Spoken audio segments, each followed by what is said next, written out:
Msichana mmoja anasema kwamba aliolewa na kijana miaka 4 iliyopita, na kila alichompikia chakula anachokipenda alikuwa akisema, kitamu, lakini mama yangu hupika vizuri zaidi hiki. Yeye hutabasamu, humtazama machoni kisha hunong'ona maneno machache sambamba na tabasamu lake la upole. Na kila alipoweka manukato mazuri, alikuwa akimwambia, harufu nzuri sana, kana kwamba ni manukato ya mama yangu. Naye hutabasamu pia na kunong'ona maneno yale yale. Na hivyo akaendelea kuishi maisha yake yote pamoja akisikia, mama yangu anafanya, mama yangu anasema, kinafanana na mama yangu, manukato ya mama yangu, chakula cha mama yangu. Na tabasamu lile lile pamoja na yale maneno aliyokuwa akinong'ona havikuwahi kutoweka. Baada ya kupita miaka 27 ya ndoa yao, mama yake alifariki. Baada ya mazishi na taratibu zote kukamilika, mume alikaa peke yake. Mke wake akamfuata ili kumpa pole katika huzuni yake.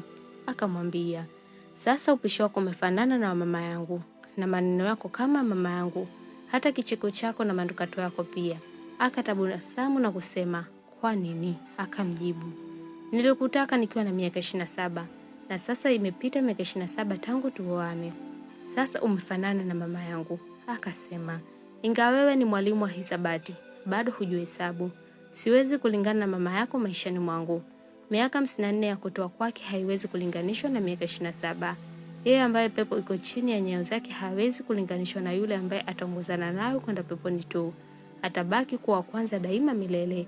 Machozi yakamtoka, akambusu kichwani na kusema, je, hukuwahi kuchukizwa hata siku moja kwa mimi kulinganisha kitu chochote na mamangu kama wanavyofanya wanawake wengine?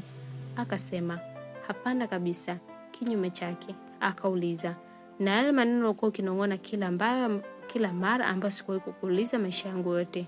Akasema, kila ulipomkumbuka mama yako na kulinganisha naye, nilikuwa nasema, ewe Mola wangu, panda upendo wangu katika moyo wa mwanangu, kama ulivyopanda upendo wa bibi yake katika moyo wa baba yake, kwa sababu upendo wako kwake ulivuka mipaka yote, na nilikuwa najivunia wewe, kwa kuwa ulipata radhi yake na ukamfundisha mwanangu jinsi ya kupata radhi yangu.